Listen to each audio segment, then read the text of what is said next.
How do I turn this around? What's up, guys? So I cut this little piece off here so the hoses can come through, both these stringers, and this other little piece down here so that the gas line will come through.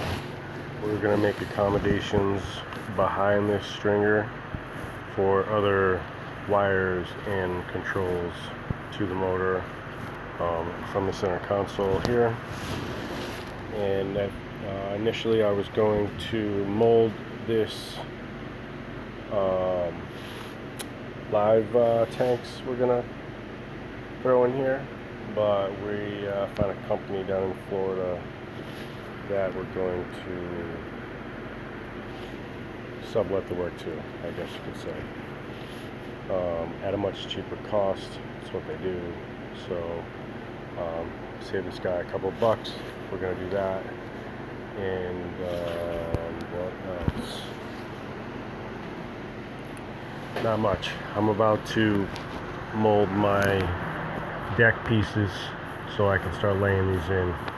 So that'll be up next. So I don't know. Go ahead, subscribe if you've seen this. Like, share, all that good stuff. Thanks, guys.